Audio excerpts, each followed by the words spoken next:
La chronique sur la glace est une présentation de Captorder, hygiène du sport. Captorder passe à l'action. Cette semaine, à la chronique sur la glace, je suis accompagné d'Alexandre Jacques de l'Académie de hockey Joël Bouchard. Alexandre, on le sait tous, la chose la plus fun à travailler chez un jeune joueur, c'est les tirs au filet. Mais la réalité du hockey mineur aujourd'hui, c'est qu'il y a beaucoup d'équipes, peu de temps de glace, et on travaille souvent en demi-glace. Il y a un filet et un gardien pour 15 joueurs. Comment est-ce qu'on peut maximiser l'espace pour travailler cet aspect-là? Justement, aujourd'hui, ce qu'on va faire, on va travailler dans 3 stations différentes où on va travailler 3 aspects différents du lancer et on va s'assurer de maximiser notre glace en travaillant sur une demi-glace. Parfait, je regarde ça tout de suite. Donc, les joueurs sont installés pour la première station. On le sait très bien, dans le hockey d'aujourd'hui, lorsqu'on a la rondelle, on n'a pas beaucoup de temps pour réagir et mettre la rondelle au filet. C'est un peu ça qu'on travaille. Exactement. Donc, on va travailler vitesse d'exécution. Ce qu'on veut pas voir, c'est un joueur qui dribble la rondelle avant de lancer. Donc, réception rapide, on lance. Et l'autre point qu'on va regarder, c'est le positionnement des pieds. Très important. On va y aller, les boys.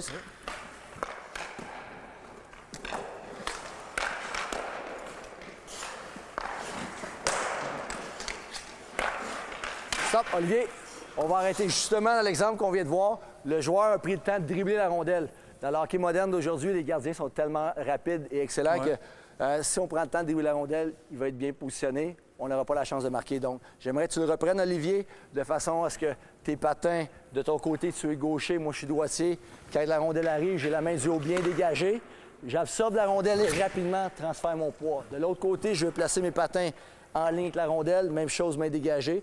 J'absorbe la rondelle et rapidement transfère mon poids. Une chose qui peut aider aussi, c'est la prise d'information avant d'avoir la rondelle pour savoir où le gardien se situe. On sait qu'il va être en déplacement, mais évidemment, c'est important aussi d'avoir une prise d'information de ce qu'il y a devant nous. Exactement. Donc, une fois que le joueur va maîtriser le geste technique, on va mettre l'accent par la suite de prendre l'information. Excellent.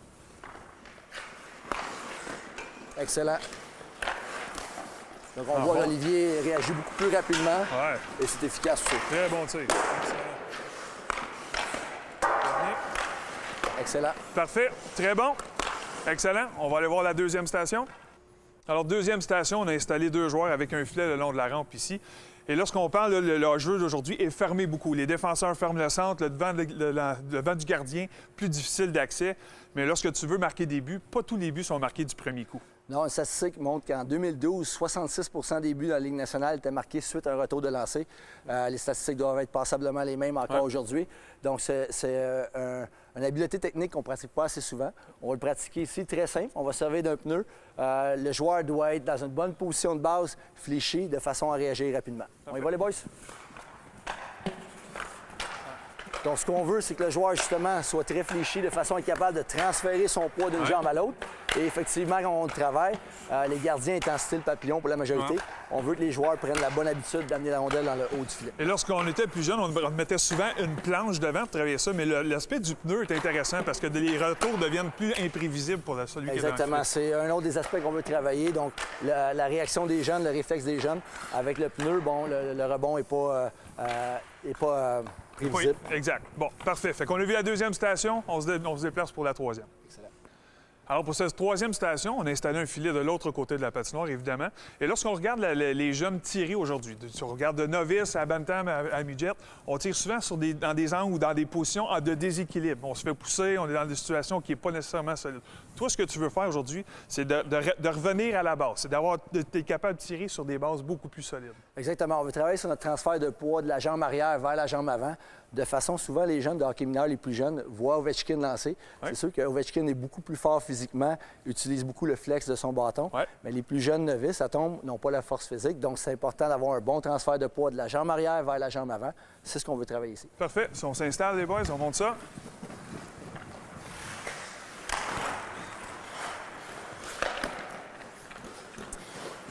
Ici, ce qu'on veut travailler, dans le fond, c'est justement transférer de la jambe arrière vers la jambe avant. On voit que c'est un défi pour les jeunes encore ici.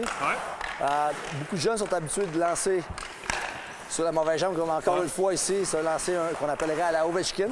On veut travailler transfert de poids. Puis ce qu'on voit souvent les jeunes, lorsqu'on on tire de façon latérale, c'est qu'on est souvent en anglais, on dit fade away. On s'éloigne de la cible lorsqu'on tire vers l'avant. On voit que le corps est vraiment plus propulsé vers l'avant au lieu de lancer sur la jambe arrière. Exactement. Là, on vient de très bien le faire. Donc, on pousse avec la jambe arrière et transfère toute notre énergie vers l'avant, vers le filet. Là, ici, justement, on vient de voir un mauvais transfert. Mais c'est pareil, c'est le but de l'exercice. Oui, exact. Parfait. Dernier coup. Excellent lancer du revers. Bon, on a vu les techniques, tout le monde est en place, on est prêt à montrer ce que ça donne. Évidemment, tout le monde aime ça marquer des buts, tout le monde veut être Ovechkin ou Crosby, mais même eux autres, ils l'ont travaillé, leur succès. Exactement. Donc, on va travailler encore une fois les 3 stations en même temps. On maximise notre espace de jeu. Et de cette façon-là, on a le maximum de joueurs en action en même temps. Parfait, on se laisse là-dessus et nous, on se retrouve plus tard. Good. Allez-y, boys.